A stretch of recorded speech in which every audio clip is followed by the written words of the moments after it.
Remember how the UPA-2 government of Manmohan Singh was politically cornered using the issue of one rank one pension by the Modi campaign of 2014? One rank one pension or OROP was one of the main election promises of the Modi government in 2014. The policy was implemented in 2022 after Supreme Court's nod.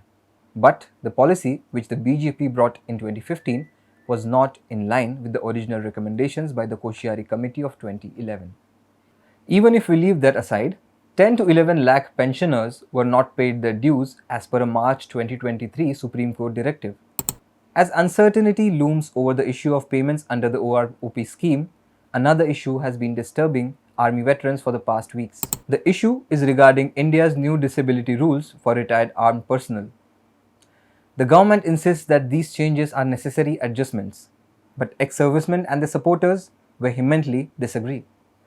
Introduced by the Union Ministry of Defence on September 21, the new rules titled Entitlement Rules for Casualty Pension and Disability Compensation Awards to Armed Forces Personnel 2023 redefine pension and eligibility criteria for disability pension and replace all previous entitlements.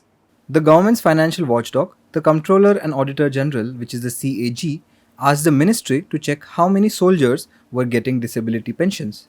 They found that 40% of officers and 18% of other soldiers retiring each year were receiving these pensions. Retired Soldiers Group says that important decisions made by the government and approved by the court shouldn't be changed easily by Finance Ministry officials. In light of the claims made by the Chief of Defence Staff defending these rules, the All India Ex-Servicemen Welfare Association has released a detailed fact check.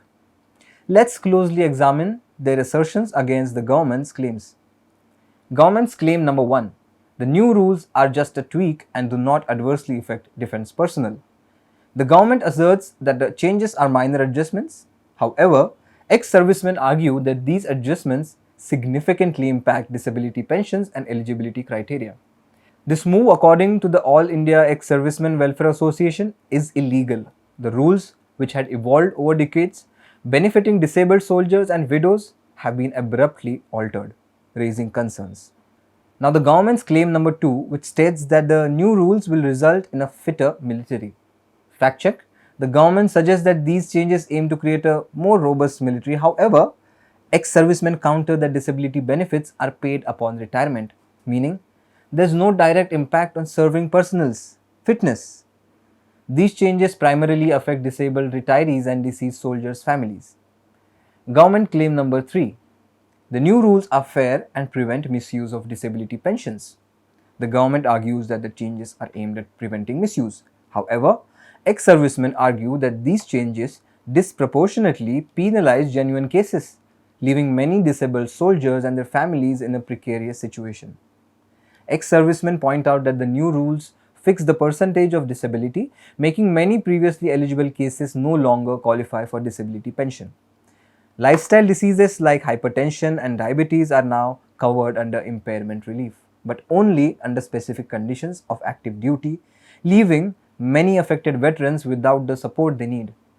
The association says the most important existing rule was that military personnel shall not be called upon to prove their entitlement, and the benefit of reasonable doubt will be given to the claimant. This has remained in existence since time immemorial, but now has been abrogated in the new rules. The association says it is a matter of concern that the clause of benefit of reasonable doubt remains in force for Central Armed Police Forces. Now, government's claim number 4. The claim is that the government showed more disabled officers than the Jawans. The statement by Ex-Servicemen's Association says that this is based on manipulated data. Similar manipulated data was shown before and rejected by the Defense Accounts Department to the 7th Central Pay Commission. Officers spend over 35 years in service, while Jawans serve around 17 years. It's no surprise that older officers, due to their longer service, might retire with more health issues. Moving on, government's claim number 5. It says the new disability and death rules don't affect retired soldiers and have been made stricter to prevent misuse. A fact check shows that this claim doesn't make sense because soldiers suffering disabilities or dying now will become veterans and widows in the future. Experts say that it's a disservice to the military community to assume they won't retire. The Supreme Court has said pension rules should be interpreted generously, but these statements by the CDS contradicted that. The statement by ex-servicemen reads, and I quote, "If they are suggesting that disabilities assessed for soldiers or deaths due to service-related stress are fake, it's a very unfortunate accusation." Now, government's claim number 6. It states the new rules are similar to global practices. As per the Ex-Jawans Association, this statement is wrong.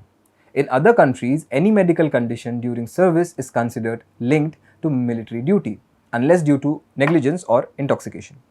This was also the case in India until September 2023, when the new rules were framed. For the past 80 years, stress and strain in military service are recognized worldwide, with soldiers having a shorter lifespan than civilian employees. The new rules have disregarded years of research and changed medical standards suddenly in 2023 for the military, as per the ex-servicemen statement. Other than these 6 claims, the ex-servicemen are critical of some other aspects of the new disability rules. As per the old rules, if a disability got worse after discharge, it was considered aggravated by military service, making the person eligible for disability pension. But in new disability rules, only extreme weather conditions, field operations and high altitudes are considered for aggravation by service. Other than that, as per the old rules, if diseases like heart disease and hypertension worsen due to military service, a disability percentage of 30% was given. Now this percentage has been reduced to 10% and below, which is not enough for disability pension. Almost all types of cancers worsening during military service were considered aggravated, except those caused by smoking. Now, only cancers caused by radiation or exposure to chemicals during service are considered.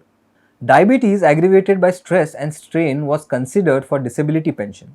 Now, all types of diabetes have been excluded from consideration, even though stress and strain are known to affect insulin levels.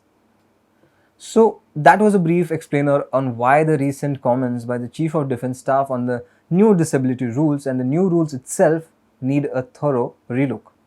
Just imagine rules changing, affecting how military personnel get help for their health issues. Now, it's harder for them to qualify for support, and that's causing worries.